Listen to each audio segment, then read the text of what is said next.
नमस्कार, मैं हूं Monica Paliwal, HOD of journalism department, Biyani group of colleges. कहते हैं कि डिग्रियों से ही कुछ नहीं होता। कहते हैं कि सिर्फ डिग्री से ही कुछ नहीं होता। कभी कभी शब्द, हौसले और हिम्मत भी इंसान को बादशाह बना देते हैं। जी हाँ, ऐसे बहुत सारे लोग हमारे आसपास होते हैं जो अपने जीवन में एक संघर्ष भरी जीवन के साथ कुछ बहुत बड़ा करके दिखा देते हैं। बियानी कॉलेज में आज के इस इंटरव्यू सेशन में आज हम आपको एक ऐसी शख्स से मिलवाने जा रहे हैं जो ना केवल हमारे कॉलेज का हिस्सा है, यहाँ पर एक सदस्य के रूप में हमारे साथ काम कर रही हैं, लेकिन सबसे बड़ी बात एक माँ, एक पत्नी और सबसे बड़ी एक सोच को लेकर कि किस तरह से उन्होंने अपने बेटे को सपोर्ट किया और एक इतना अच्छा रिजल्ट उनके बेटे ने आज समाज के सामने लाकर दिया। हम बात करने जा रहे हैं मिस किरण माहेश्वरी जी से। तो किरण जी, सबसे पहले आपका स्वागत है। किरण जी हमारे ही यहाँ पर बियानी कॉलेज में एक स्टाफ के रूप में कार्यरत हैं और एक सबसे बड़ी उपलब्धि की बात ये है कि इनके बेटे ने अभी हाल ही में 768 पोजीशन लाए हैं, जो एक आईआईटी के लिए एक बहुत बड़ी बात है। और अब फाइनली वो अपने करियर को देख रहे हैं। तो हम सबसे पहले तो किरण जी आपको इसके लिए बहुत बहुत बधाई देते हैं। चैतन्य माहेश्वरी जो कि आपके बेटे हैं, आपके पूरे परिवार को इसके लिए बहुत सारी शुभकामनाएं। देखिए, आप बियानी का हिस्सा हैं बहुत लंबे समय से।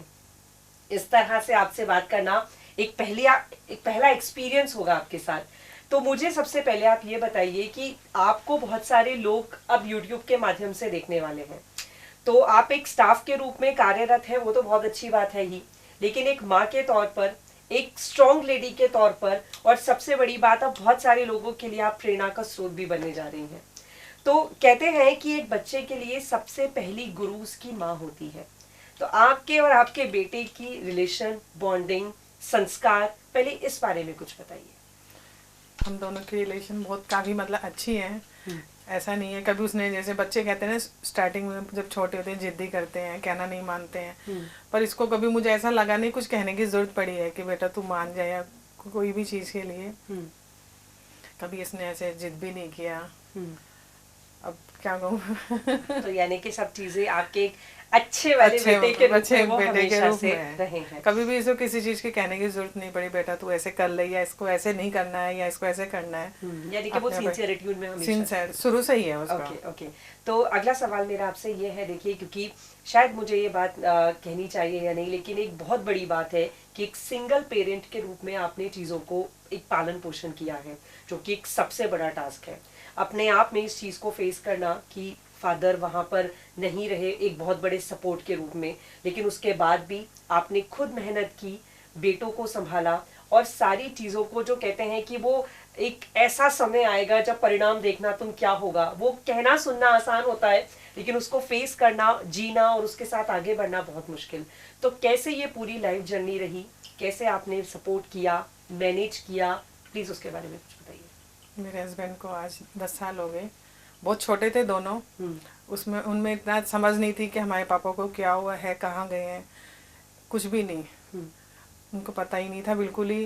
और कभी मेरे से उन्होंने कहा भी नहीं कि हमें पापा की याद आ रही है, या क्योंकि मैंने मम्मी और पापा दोनों का उनको प्यार दिया है। कभी महसूस होने नहीं दी, कभी नहीं की। ये है। ओके। मेरा एक सवाल आपसे ये है कि अभी IIT is a big deal, बहुत बड़ी बात है, तो चीज़ों को उन्होंने इतनी अच्छी रैंक के साथ हासिल किया, तो आप तो माँ हैं, साथ रही हैं, पूरा उनका केयर किया डेफिनेटली। तो क्या स्टडी प्लान्स रहे, क्योंकि अब देखिए बच्चे कहीं ना कहीं जितना जल्दी पॉजिटिव होते हैं ना, नेगेटिव उससे भी जल्दी होते हैं।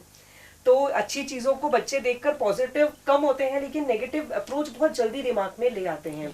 तो कैसे आपने ये सारी चीज़ें बैलेंस करवाने की कोशिश की कि रिजल्ट क्या रहेगा क्या नहीं, क्योंकि बच्चे भी आपका इंटरव्यू डेफिनेटली देखेंगे, तो आप बच्चों को भी इस बारे में बताएं कि प्रिपरेशन के लिए उनका क्या तरीका रहा, क्या पैटर्न रहा, क्या उनकी मानसिकता रही, क्या बीइंग अ पेरेंट आपकी मानसिकता रही। काफ़ी तकलीफें हैं उसको इसमें, क्योंकि स्कूल से डमी भी करानी पड़ी, तो स्कूल उसको जैसे कभी कभी जाना पड़ता था, तो उसके लिए कन्वेंस वालों ने मना कर दिया था कि हम ऐसे लेके नहीं जाते, ऐसे बच्चों को बिल्कुल मना। तो खुद से ही उसको बस में, ई रिक्शा में बैठ के कैसे वो स्कूल जाता था। वहाँ से आने के बाद फिर उसको एलएन उसको ज्वाइन करा रखा था। एलएन में भी वो अकेला साइकिल लेके अपनी साइकिल से ही वो जाता था, उसके लिए कोई भी हमें कन्वेंस का, क्योंकि हम इतना अफोर्ड नहीं कर पाते थे, तो खुद ही जाना, चाहे बारिश हो, सर्दी हो, गर्मी हो, साइकिल लेके गया धूप में भी, और चाहे बारिश हो रही तभी भी वो आया, साइकिल से ही गया, साइकिल से ही आया है।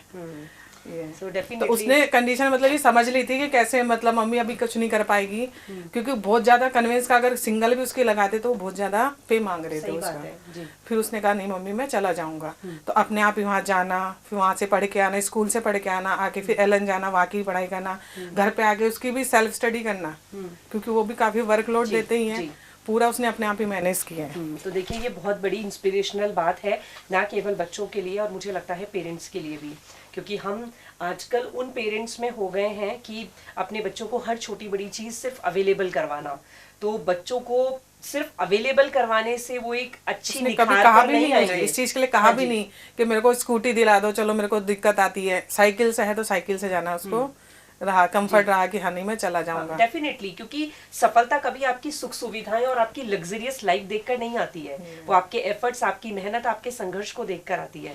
तो इसीलिए ये चीज मैटर नहीं करती कि हम अपने बच्चों को कितना फैसिलिटीज अवेलेबल करवा रहे हैं, हम उनको कितना अच्छा मोटिव दे रहे हैं, उद्देश्य दे रहे हैं, वो ज्यादा जरूरी है। घर में क्या है, और भी जैसे इसकी है जी बुआ वगैरह, उन्होंने इतना तक कहा कि हमारे एसी लगा हुआ है, इसको यहाँ भेज दो, वहां से बैठ के पढ़ लेगा, क्योंकि यहाँ पे उसको कूलर की भी सुविधा नहीं थी, पंखे में बैठने उसने पढ़ाई की है। बिल्कुल सही बात है, इसीलिए ये अपने आप में बहुत बड़ी तारीफ है काबिल। आज हमारे साथ यहाँ चैतन्य भी होते तो हमें बहुत अच्छा लगता, लेकिन डेफिनेटली वो जल्दी किसी काम से जहाँ गए हुए हैं वो हमें ज्वाइन करेंगे कभी ना कभी।